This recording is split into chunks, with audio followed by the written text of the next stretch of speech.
Dau, mambo vipi? Mnajulia Watanzania hali kweli? Msikuwa mnanyamaza hivyo sana. Unajua tunakuwa tunanyamaza hivi na wasanii wa Tanzania wanaumia.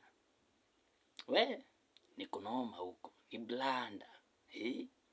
Huko ni blanda. Kawe ni msanii vitu haziwaka. Vitu haziwaki mtu yangu. Sasa sijui. Sasa watu kama akina Mondi, Harmonize, akina Ommy Dimpoz. Ule mtu alikuwa mjanja hapa. Baba Levo. Baba Levo hapo ulichanjaruka. Sasa wewe uko mafutani, wewe uko kwa serikali, wewe uko kazi, lakini nayo pia wewe ujui. Miaka 5 ikiisha, itakuwa blanda mtu yangu. Lakini Baba Levo hapo ulicheza, hapo ulicheza chini. Yaani ulijua mchezo yako ni kama uliona. Ni kama kuna nabii ndugu yangu bana. Lakini hata hiyo ni sawa tu. Sawa tu, msiogope wasanii wa Tanzania. Sasa msiogope. Diamond unaweza ingia Bongo Movie hapo.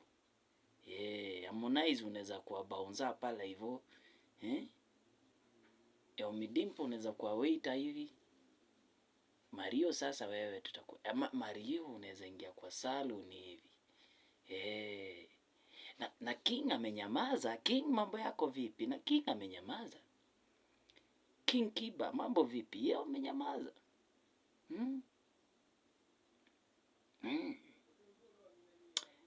Bulanda mtu yangu. Hebu mjulie wa Tanzania hali. Hebu mniambie kwa comment section, mnaona watu wengine wafanye kazi gani? Ni kazi gani inawafiti? Sababu usanii ni kama Tanzania imekuwa noma bro. Ama tuwakaribie tu hapa Kenya wakuje tu mjengo. Unaonaje? Zuchu anaweza fanya kazi gani mnyinyi mnaona kama usanii imekataa? Anyway, Bulanda ya tu watu yangu. Hebu mniambie hapa kwa comment section bana jo.